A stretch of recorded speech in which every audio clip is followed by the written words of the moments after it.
Which mechanism most effectively minimizes the possibility of confidential information being revealed via LLM-generated responses? Option A, applying the principle of least privilege. Option B, executing red teaming exercises. Option C, utilizing encryption for data at rest and in transit. Option D, deploying output filtering and data redaction processes. To answer this question effectively, we must understand the specific challenges of protecting confidential information in generated questions. Now, the fundamental principle of this question is all about preventing unwanted information from being generated. Let's evaluate each alternative separately in the context of the question. Option A, applying the principle of least privilege, is a critical security practice.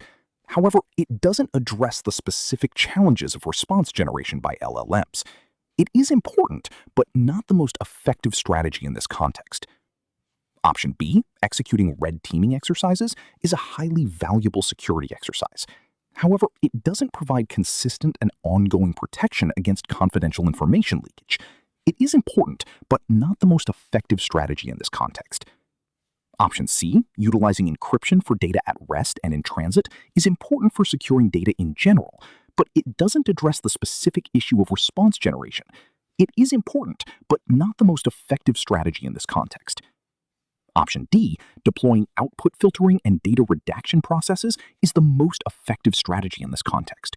It involves specifically filtering and redacting sensitive information before it's generated. This addresses the generation itself, which is why it is the strategy that focuses on reducing the possibility of confidential information leakage. This question focuses on the specific challenge of data leakage in large language model deployments.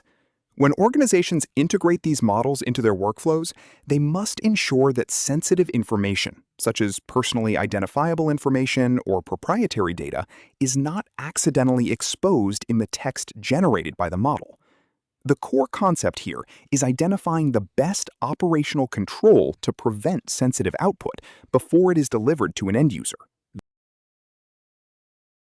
In my view, the correct answer is option D, deploying output filtering and data redaction processes. This is the most direct defense against accidental information exposure because these mechanisms act as a final guardrail. By using techniques like PII masking or pattern-based redaction at runtime, organizations can catch sensitive data before it reaches the user, regardless of how the model was trained or what context it was provided. Regarding the other options, applying the principle of least privilege is vital for access control, but does not stop an authorized user from seeing sensitive output. Executing red teaming exercises is excellent for proactively discovering model vulnerabilities, but it is not a real-time preventive control. Lastly, while encryption is essential, it only protects data at rest or in transit. It offers no protection against the model revealing information during the inference process.